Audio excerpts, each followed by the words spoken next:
Philips is also rated as one of the most innovative companies in the world. In fact, that's also, if you look at their ads, their ad has the word, their baseline has the word innovation and you in it.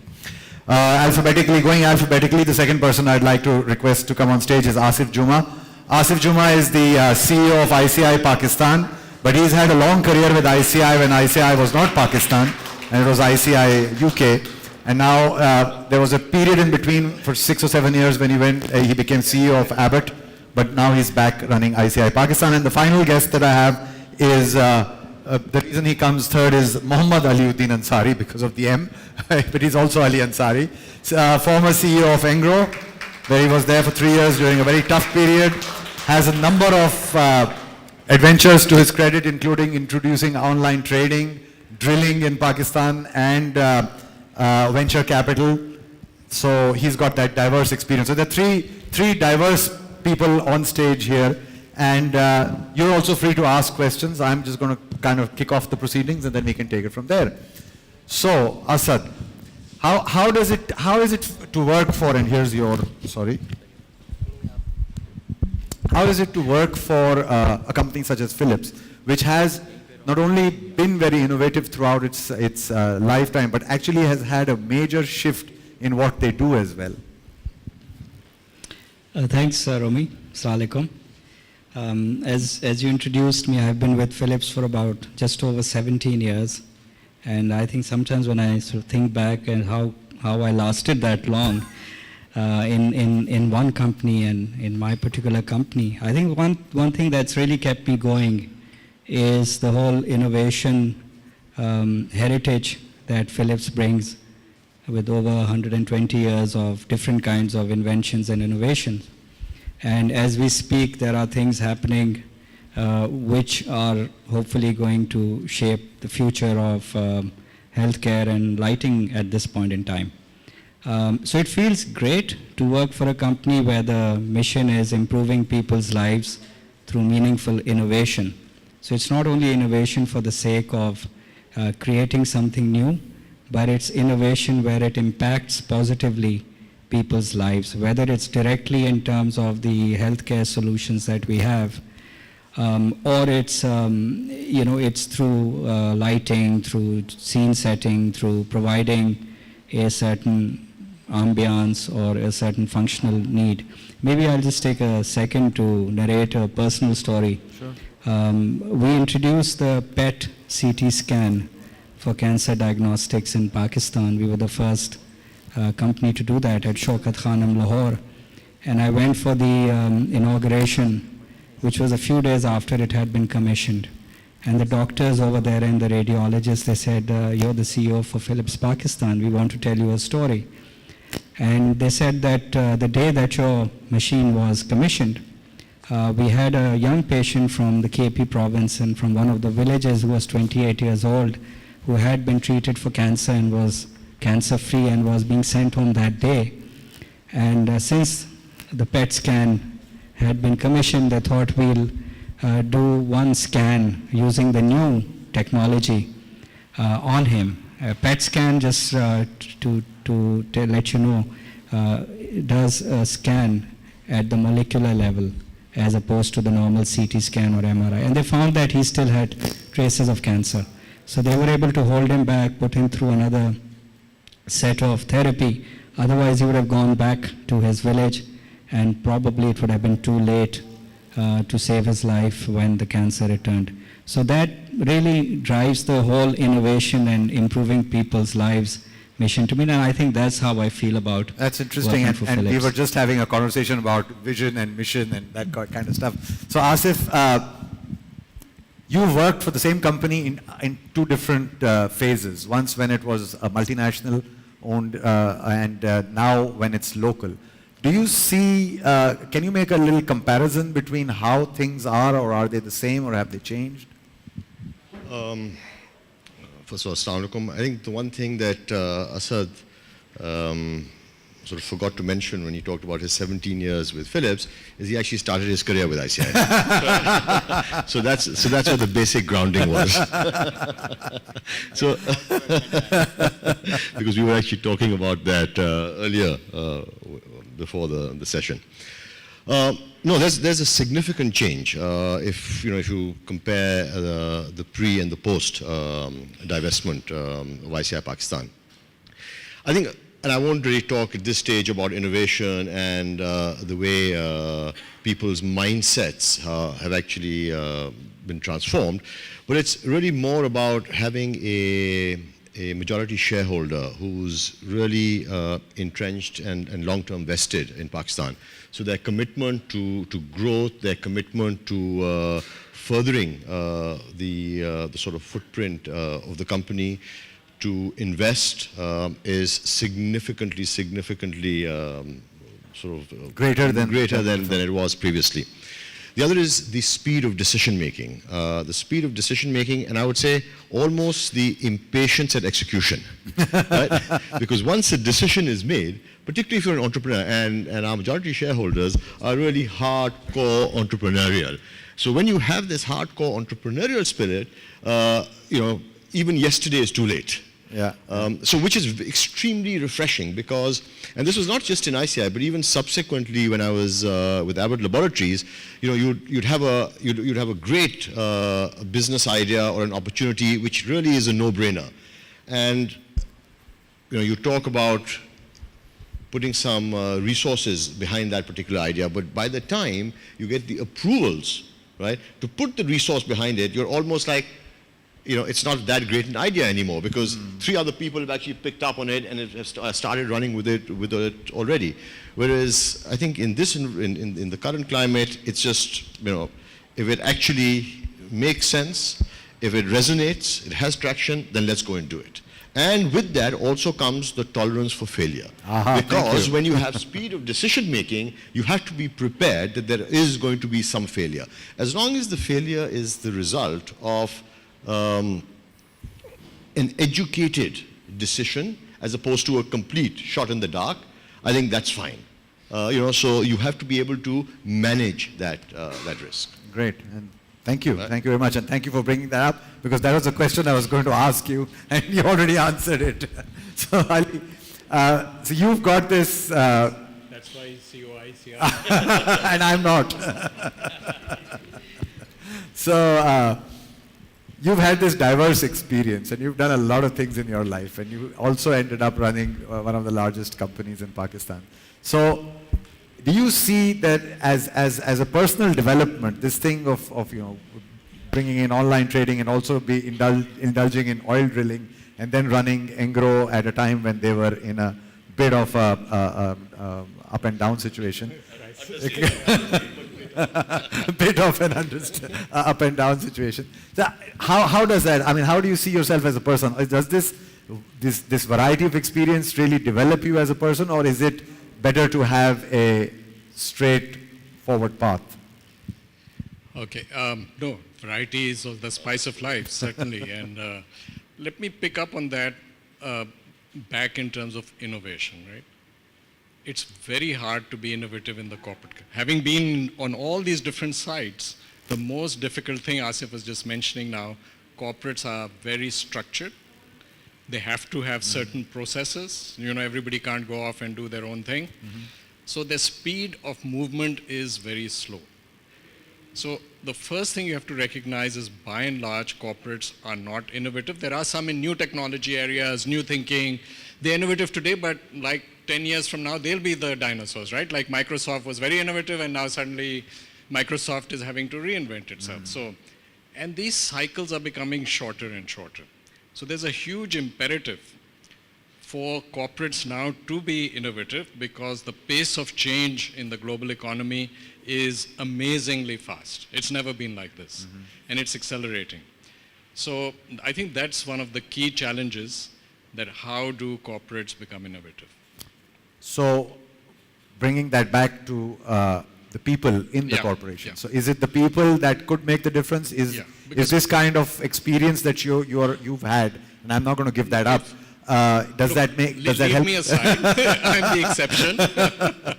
Normally it's these gentlemen who will be in corporates, who will start at graduate trainees, then they'll come up.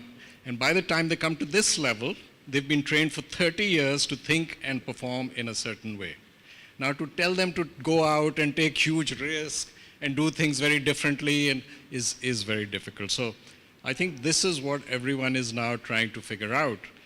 And by and large, the entrepreneurs will not be successful either in joining or staying in corporates. Mm-hmm. So that's the other challenge of that we all have innovation in our core values and but truly not many people are doing it. Keeping those people with the spark. Asad, that's nice because he's made a direct he's created a wall in between there. Do you agree with that? No, I certainly agree with what Asif and Ali are saying about multinationals and corporates being a lot more structured and speed of decision making often is slower. And yes, there is a lot of talk about innovation, and I think it's one of the challenges that I think all corporates have, how to strike that balance between keeping that structure and the processes which are also imperative when you have a company that operates in over 100 countries and different business environments and different types of challenges. You do need to have that structure. Definitely. Otherwise, I don't think companies would last as long as some of these companies have lasted. But I think it's interesting also to note that companies that have survived have continually changed. So I can tell you that in our own company right now, we are right now going through a process where Philips is going to separate into two companies. And that's the sort of experience that some other large companies have gone through. Look at how IBM reinvented itself. From being a PC maker or a computer maker to really being a service and solutions provider. So we are going through a change where there are going to be two Philips, Royal Philips, which will focus on the health tech, as we call it, the healthcare and the consumer side of healthcare. So both hospitals as well as healthcare at home, and Philips Lighting. And the important thing to note is that they'll both have the Philips brand, but they're both going to address different markets. And why are we doing that? That is because looking at the changing world, looking at how the world trends are changing, how population is aging, how customers require and expect certain services, you have to reinvent. But perhaps that's also to become a little more agile, so you make Absolutely. yourself smaller. One of the issues that we were facing is that a lot of the shareholders and investors were not very sure if there was a great story in the healthcare space, should they still invest, because they were perhaps not too convinced about some other story in the lighting space and vice versa. So by having these two companies, really standalone companies, access to capital markets is much faster.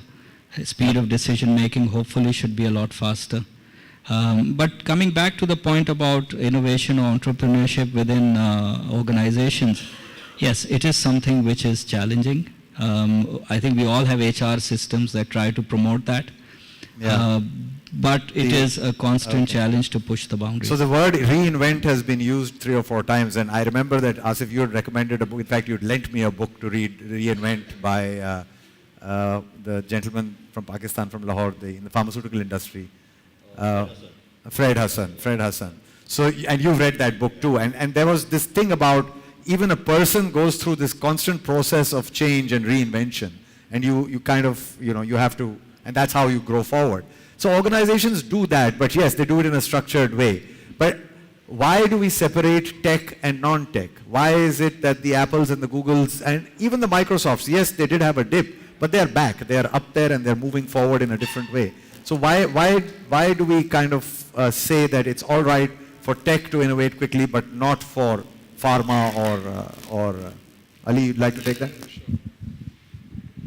Because I'm not wearing my corporate mantle, I can be very, very frank and honest today. Listen, the prospect of death provokes innovation. So all these cases that we're talking about, when people see losing market share, becoming irrelevant, that's when they really pull out the innovation and take the risk, because there's less to lose, or if you don't innovate, you're going to die anyway. So a number of the companies, I won't name anybody, number of the companies who are changing because of that very fact, and a number of great names have gone. Another great book, Built to Last, did an empirical study of how many companies, great companies, actually can manage 100 years. And it's very, very small. So most corporates will die, okay, because of a lack of innovation, not being able to adapt to change. Now imagine that was in a period where change was relatively slow. Now look at internet. Look at how consumers are behaving. So everything is moving very, very fast. So I think that's a huge challenge in terms of corporates. This is a challenge now that they're waking up to. You mentioned Microsoft, but look at all the great tech names which were there. Yeah. They're not there.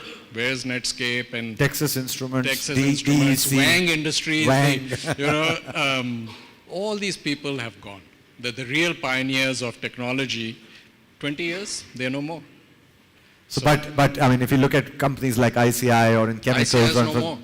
ICI Globally. is in Pakistan. No, but ICI, what a great company, right, Asad? I mean, Asad trained there, you were there. What a pity it's no longer there. But there must be a reason they were not able to innovate fast enough and somebody else came and took the space. So ICI Pakistan has survived. It's being more innovative. It's doing its own thing. So. And yes, so Asif, we were having this discussion about what you're looking at, and there's a lot of insight that you've gained from your discussions with IBA, and you're using that. Could you just tell us what you're planning to do in terms of innovation? And I'll just build a little bit on what Ali's actually just said. That companies, yes, tend to innovate, tend to be more entrepreneurial when they're faced with the prospect of death. Now, you have companies that are faced with disruptive innovation. And, whenever we talk about innovation, there's almost a bit of a confusion in our minds. What is innovation? Innovation and invention are two different things. I mean, you can actually have innovation that there's a complete paradigm shift. Yeah. There is innovation of recognizing pain points with your customer or your target audience and actually bringing a solution that improves the experience and enhances your marketability. Now, if you look at innovation in industrial companies, why is the pace of innovation not as fast in industrial companies as it is in technology companies? Because number one, a lot of these technologies, a lot of the assets, they're at a stage of maturity. But the products that they manufacture are products that are required and will endure. Now you can take something very mundane, boring, and say fertilizer or soda ash. How much technological improvement is really taking place in manufacturing soda ash? It isn't. I mean, it's a very mature product. Now, that doesn't mean that you don't innovate, because somebody will come in and find a better, more efficient way of doing it. Doesn't change the chemistry of the product, doesn't change the value in use, doesn't change the end customer, but in mature industries and mature products, even that tiny bit of differentiation can determine whether you're actually going to be the survivor or you're going to be the one who's going to disappear. So, that's something that you have to continuously infuse. And a lot of great companies, that have been around or have now ceased to exist, the one thing that they've always said through the years, yes, we want all the values, but with that, we want entrepreneurship. Without really recognizing what entrepreneurship is. Yes. What is entrepreneurship?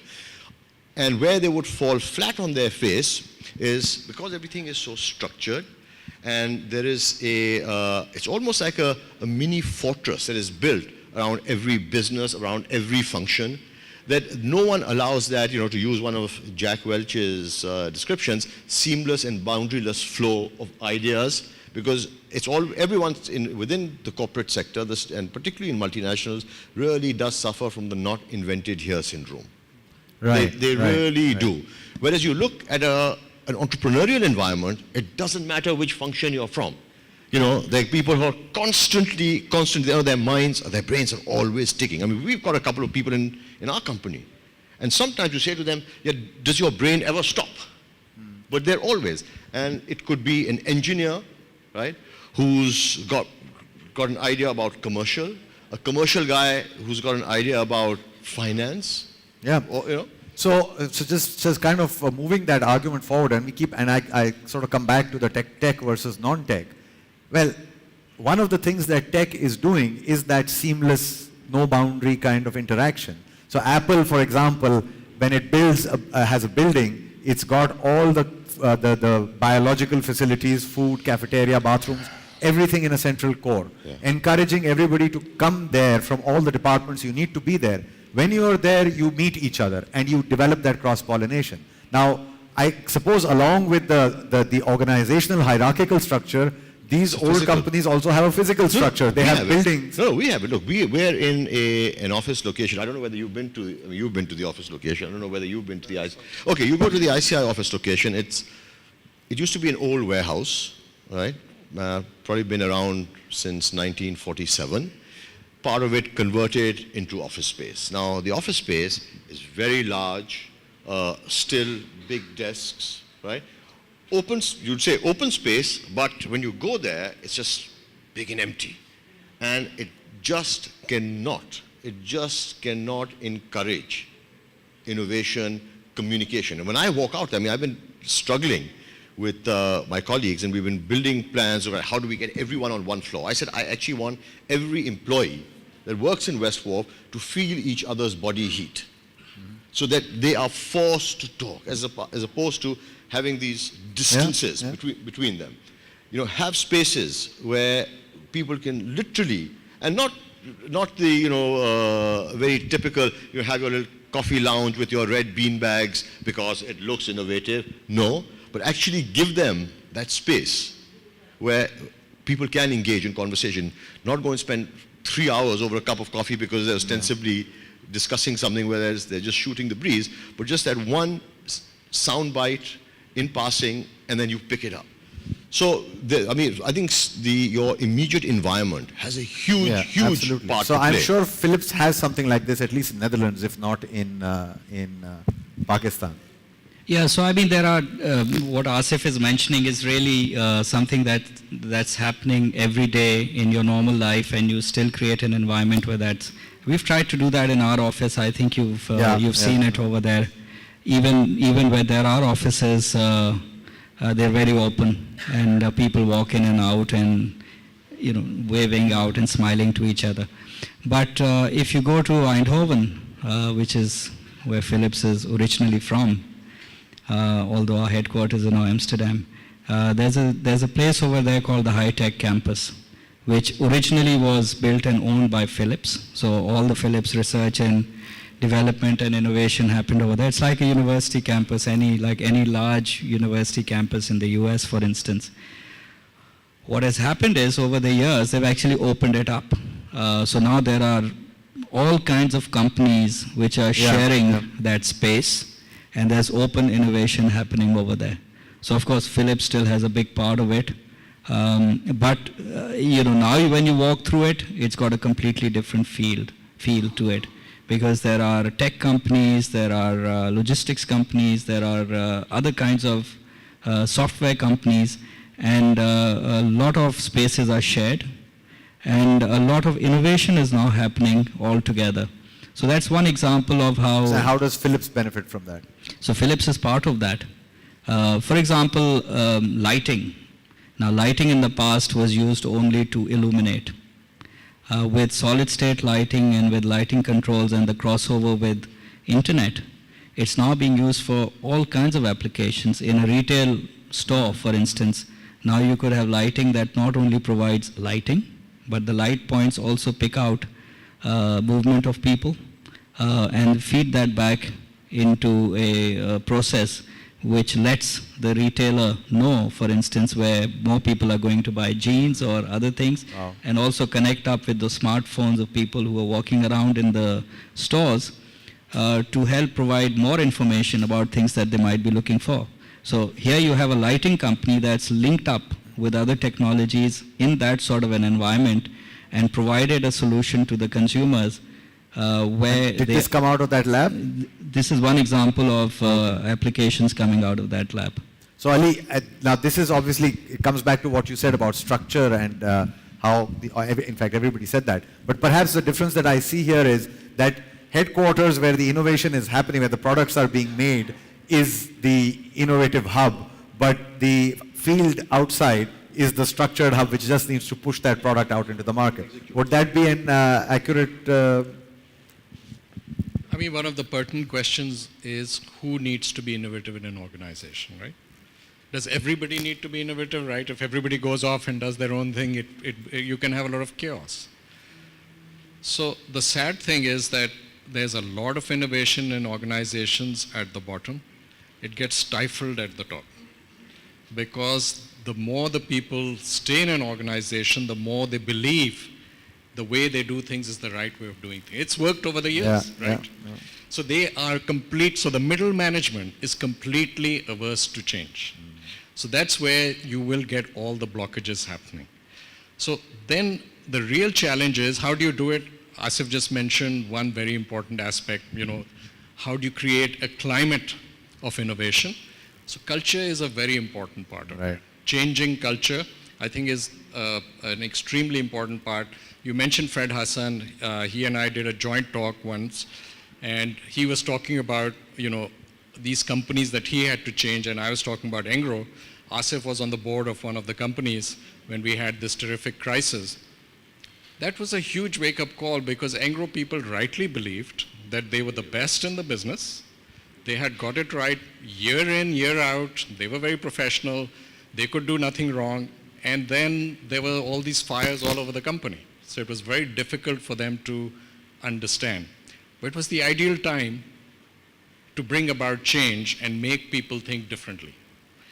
So there has to be a wake-up call. But so your example about death. Yeah. Near death. Staring death, or seeing some competition or some change, some disruption is a great wake-up call. Right? It doesn't actually have to be banks knocking on your door, but you can see that, you are going to get disrupted in some way. Then I think there are several other stages. So culture is obviously extremely important, but very difficult to change. Leadership, I think, is everything. And because you will have to push through change, and by pushing through change, sometime you will have to take difficult decisions of taking people out who are not going to adapt, to bring about true innovation, open the pathways, let new thinking flow. So that's what leadership at the top does. So without that leader at the top driving the innovation, it's very difficult for it to percolate upwards in an organization. Well, thank you very much, because you've said all the buzzwords that we've been going on around for 2 days. Great. So there's leadership, there's culture. In fact, if you look behind you, on that one as well, there are these 10 dimensions of creative climate that a Swedish researcher by the name of Goran Ekwall has identified. And things such as idea support, idea time, trust and openness and all that, they're all in there. And we have been talking about that climate situation. So what do we do? Now, the other most important part are the people, right? Yeah. More and more, we are moving away from businesses which relied on capital.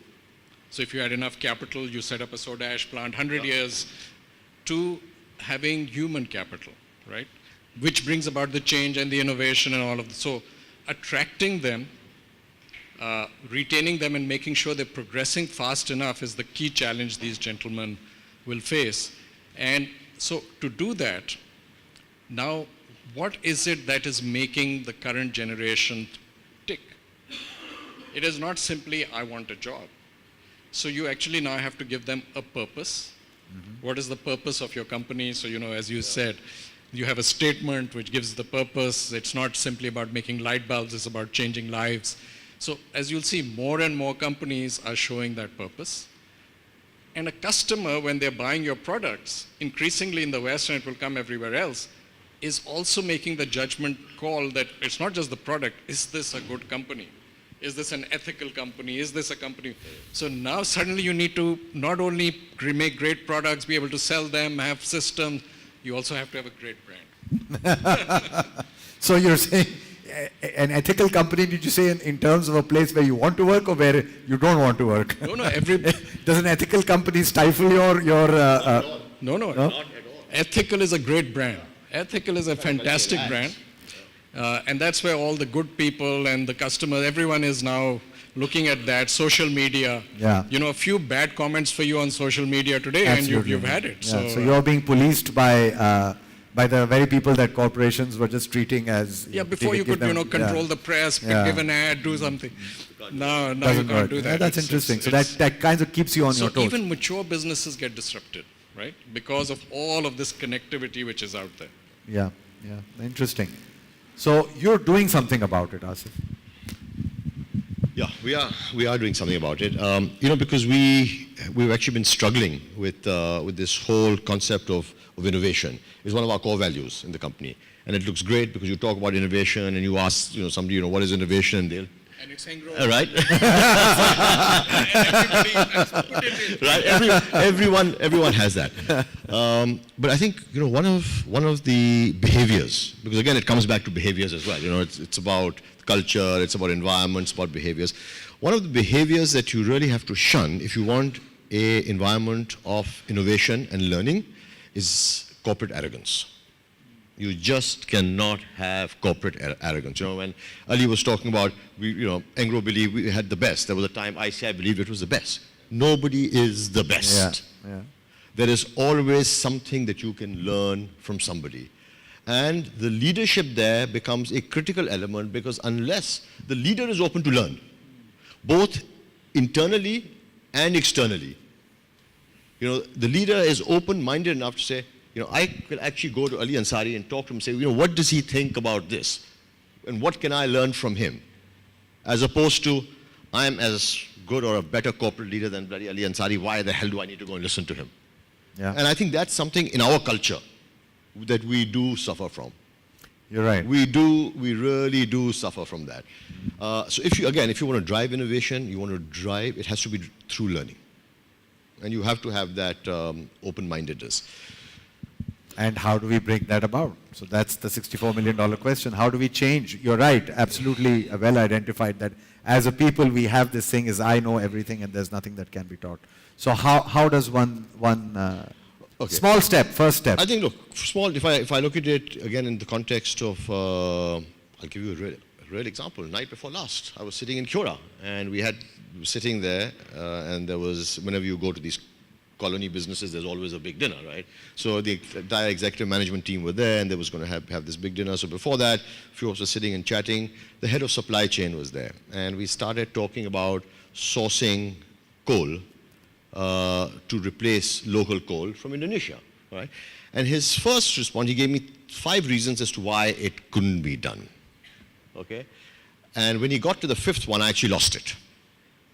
And I said, what you're doing is you're starting from the negative, and you're still going to try and evaluate, and if you get the positive, great, as opposed to starting from the positive, giving it 110%, right? And if you then fail, you say, well, look, I tried every possible permutation and combination, but it didn't work, right? So I think it's a mindset thing. You have to get people to think that it is possible. This is exactly what 3M says. 3M does this. 3M says if you bring us an idea, we are going to discuss it threadbare and we're going to look at it from all angles before we decide whether it is doable or not. And the reason for that is if we reject it outright, who knows, the guy might go down. 3M is one of the most innovative companies, right? And it is, and that's one of the reasons they are. And there are examples in history, in tech, in fact, of companies that did this. An interesting one came from AT&T in the 60s when there were telephone lines, and for a telephone line, you needed to pick up the phone on one end, dial the number, make a physical connection or a connection to another end, and the line was always open. One of these big PhDs and scientists figured out that there is a way to involve packet switching, where you can just send packets of information, lines don't need to be open, and the information arrives at the other end and is reassembled, the way the internet works now. He took this idea and he took it to AT&T and he made this presentation, and of course it was a well-developed idea. And the person in charge there, he actually rolled up his eyes, looked at him after he had finished his presentation, said, "Son, let me tell you how a telephone line works." And that was it. He was out of there because he didn't look at anything else except the fact that this is how a telephone line works. That's how data transfers and nothing else. So this does exist a lot in our culture. But so Asad, if you look at it from a Philips culture with Pakistani people, is there a conflict there?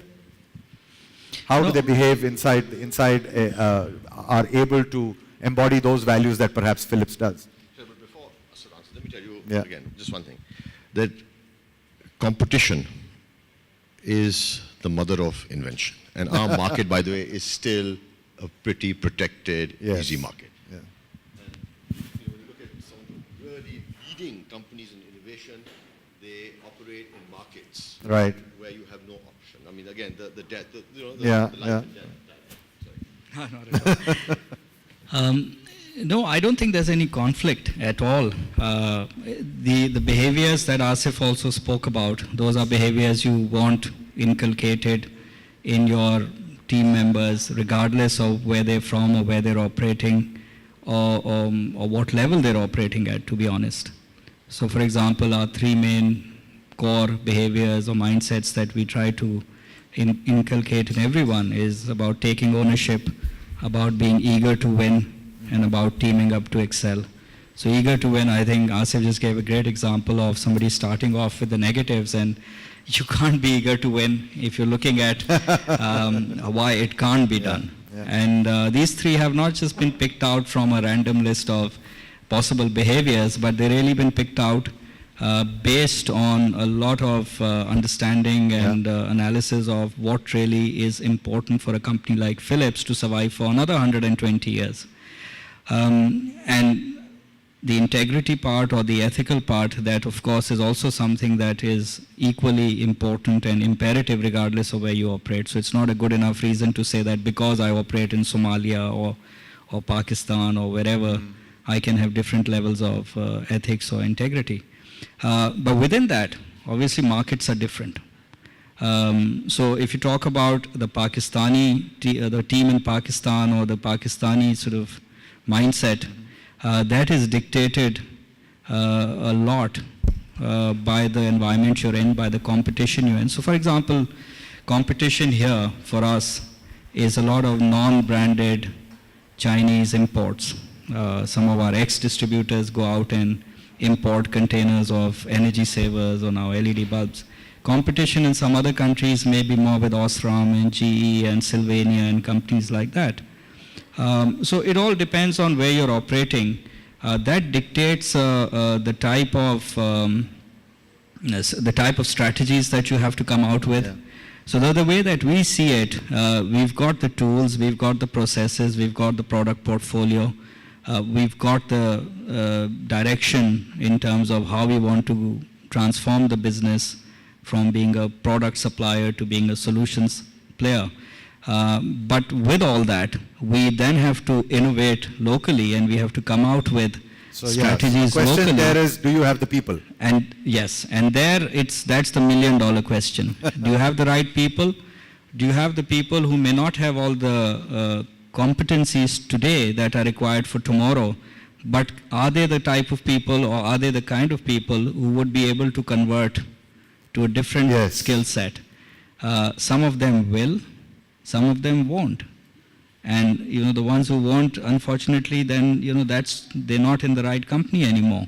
The company's changed. True, absolutely. And, just a point about leadership, of course, it all starts from there. Yeah. If whatever your core corporate set of values or behaviors are, if as the leader of that organization, whichever country or business you're in, if you don't role model those behaviors, then it doesn't matter what it says on the walls in your office. People look at the leaders, and that's a conversation that we have all the time within the management team as well. Okay. It's not about somebody not behaving in a certain way. Are we behaving in that way?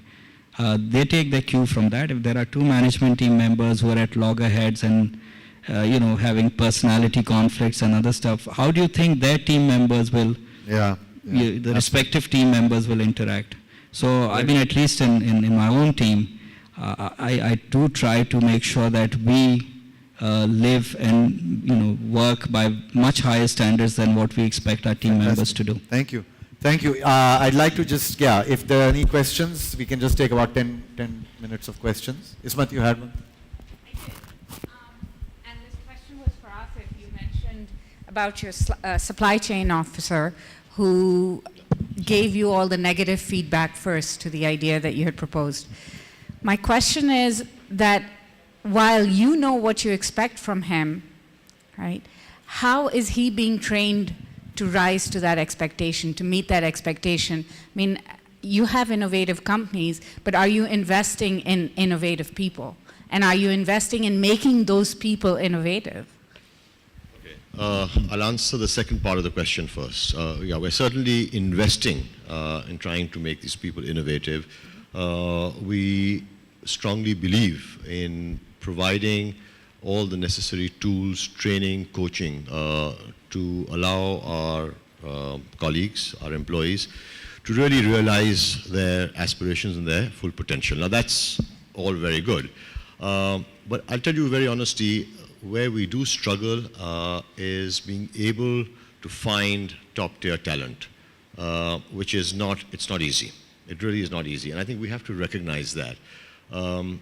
Even today, a lot of the students who are studying overseas, if they have the option and the opportunity, they will actually live overseas and work there. We have the number of good people that we have lost, even today, to immigration. It's unfortunate, right? But it's a challenge, and to immigration and to opportunities overseas. It's mind-boggling. You know, anyone good. I had this young kid who's not even 25. He worked with us in our strategy department for a year and a half, well, slightly less than a year and a half. He gets offered a job with private equity in Dubai at $90,000 a year. I mean, the guy was obviously very good. Now, he's the kind of individual we would have loved to have held on to, but you can't do it. So, you know, it's a struggle. I'd just like to suggest that the people who stay on here are the ones with courage. And they're worth investing in. Well, I agree. Yeah, I agree. You're absolutely right.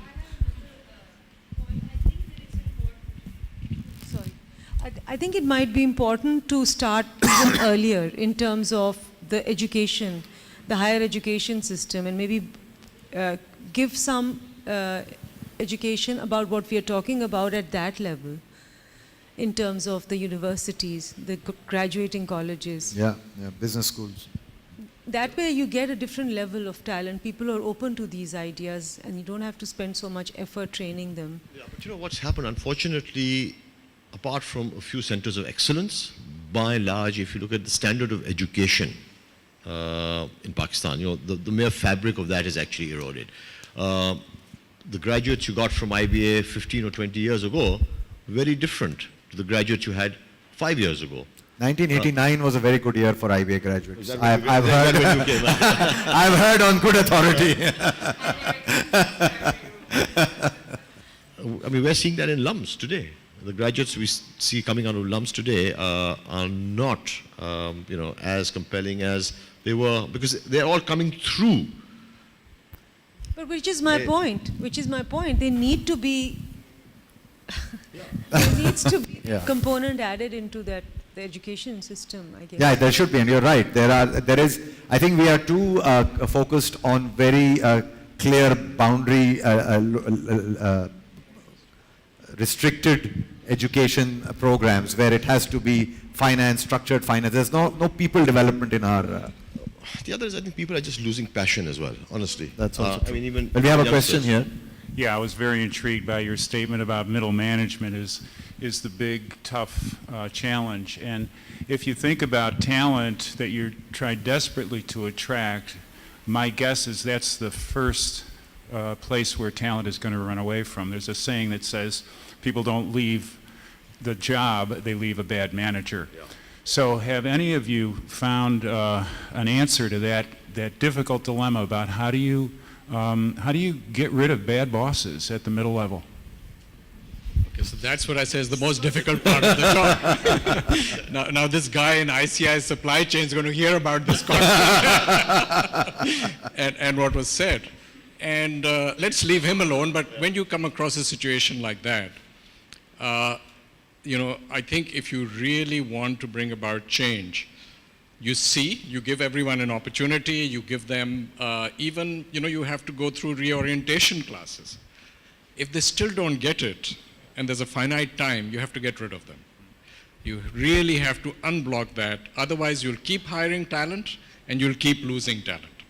So you also make them responsible that if you lose talent, they are accountable. This you will find. If it affects their pay, if it affects their promotion, you will see it really starts to change. Third thing you have to put in, they have to ensure good employee engagement. Once you force that on a manager, you will force cultural behavior. So these are the kinds of things that you have to do, but number one, for anything to happen, get your team right. You will spot early the people who are not going to change, and maybe very nicely, gently ask, let them know. Best if they leave on their own accord, because it's also very disruptive to fire people. It affects morale and many other things, but ultimately, they have to go.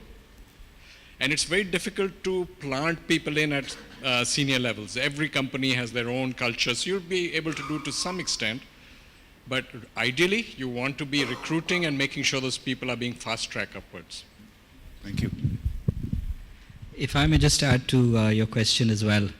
Not so much about having not very good managers who are blocking middle management levels, but it's also about expectations and how to manage those expectations. So I think Asif mentioned about losing people to people who are moving out of the country for various reasons. One way that we've tried to resolve that, and that usually happens at the middle management level. People who've had a few years of experience, very good experience with a good company, they have a bigger demand outside, say, Pakistan, whether it's the Middle East or Southeast Asia. And of course, in some cases, it's really moving out to places like Canada or the US. One of the advantages of being a large multinational is that you can actually offer career paths to people, which is beyond the local organization. And that's something that we've, as part of our stated objective, we've really taken that to heart. So we now currently have every year several young people who've spent 3 to 5 years with Philips Pakistan, finding great opportunities in the Middle East region and Southeast Asia, especially China. And they go out, they continue to contribute to the larger Philips organization, and hopefully some of them will come back and come into bigger roles in Philips Pakistan. I'm a beneficiary of that process myself, having been away for 7 years in 3 different Philips organizations.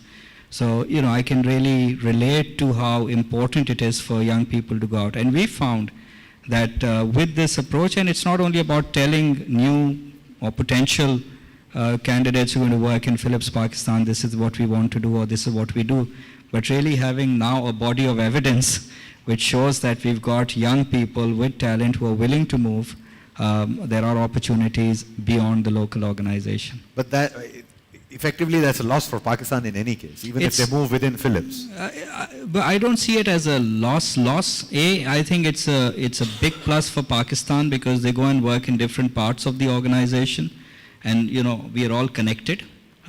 So, for example, one of my colleagues was heading up a part of lighting in Singapore for Southeast Asia, immensely helpful for projects that we were doing in Pakistan. The old boy network.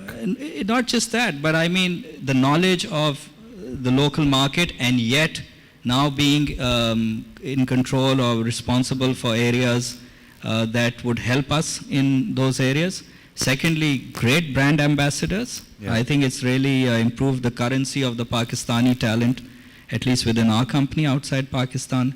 And as I said, some of them hopefully, and some of them have, and some of them will continue to come back to Pakistan for various reasons. So that's how we do. So that's a perk that ICI cannot offer anymore. It is a perk for people here that you have a chance of moving abroad within the same organization. So is there another question? Yeah.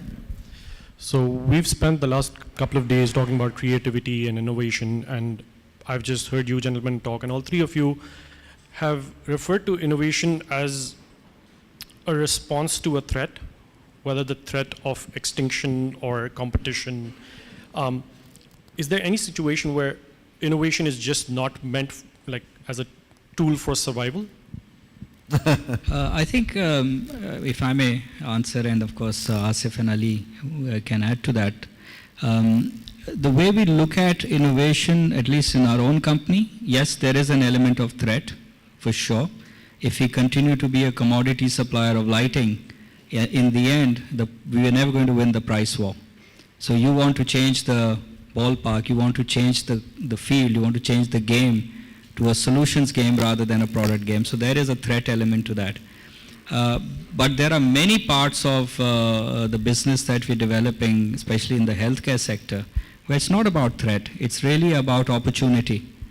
It's about looking at how the world is changing, how the people's lives are changing in this world, with people living longer, but also then they require a lot more attention from a healthcare perspective, not just in hospitals, but also at home. In the West, there are lots of people who are becoming much older, living longer, but they don't have perhaps a social structure where they're looked after. How do you connect them to healthcare service providers who would know, for instance, if they've fallen at home? There are solutions like that that come out of changing world trends. So it's really not just threat, it's also opportunities. Oh, anything else? No. So we'll just take two more. He asked me first. My question is that if you were to go back, look back into your life and change one single thing, what would that be? If you don't want to answer that question. Good one. Put them on the spot. Each one can answer. One single thing. Or two. Or two.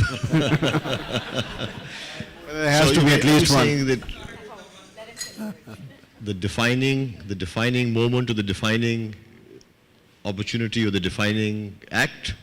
Is that the question? Just, yeah, just anything that you often feel, okay, yeah, if I could go back and just change that, and my life would have been different. Or, I mean, I know you guys have done well. You're all CEOs and everything. So I'm just curious as to if in your life there is something. Yeah. I mean, everybody has regrets or whatever, but in your life, is there something that you feel, oh, I wish I could have done that?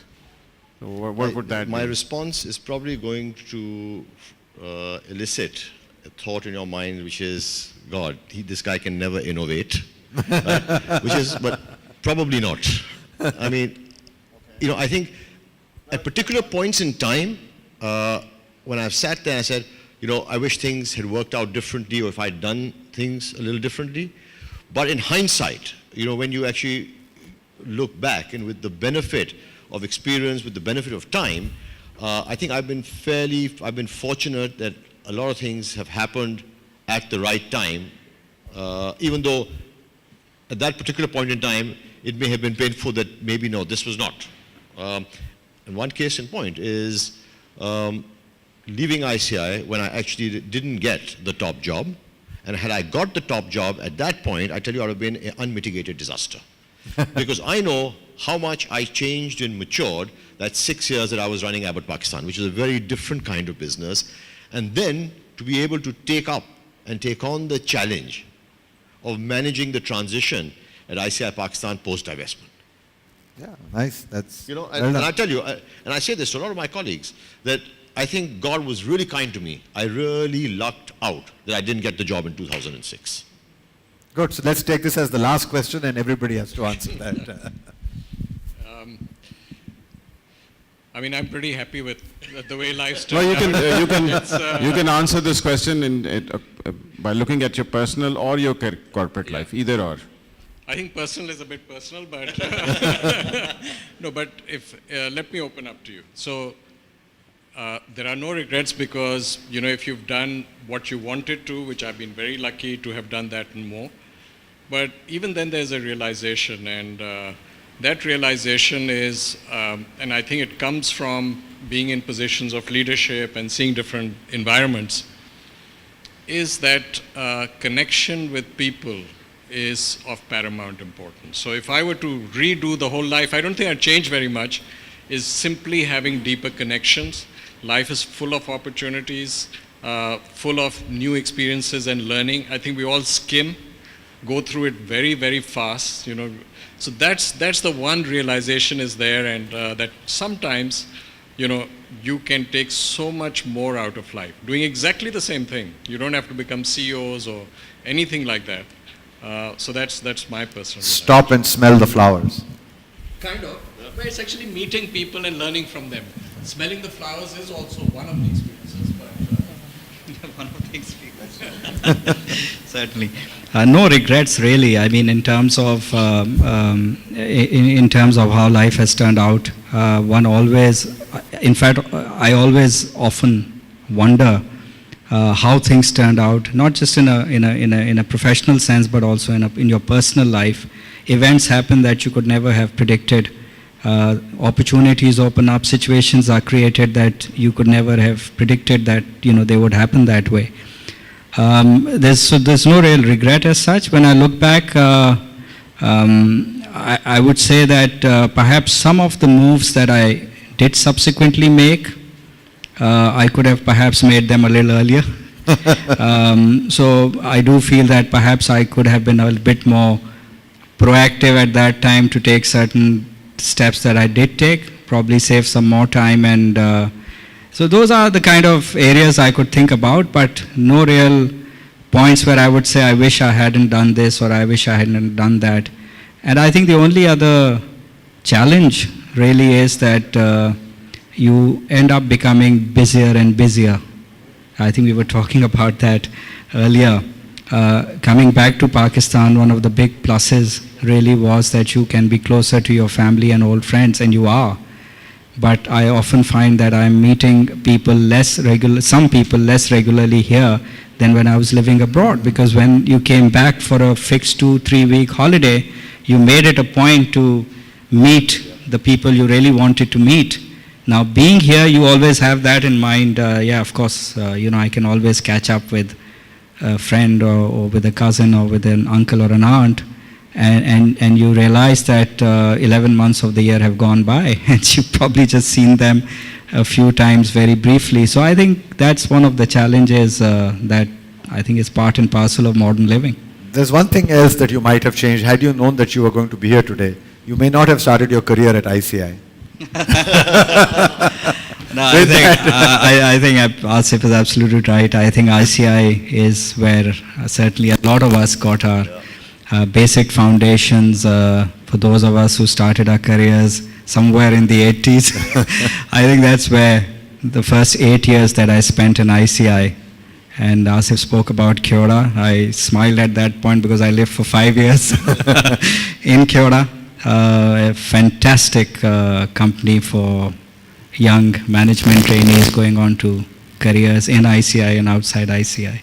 Well, thank you very much. Thank you, everybody. This was pretty enlightening. Good to have you over. Thank you for sparing the time and being here. And I hope we see you again next year. Thank you. Thank you. Take care. Thank you very much. Ali, thank you very much. Thank you.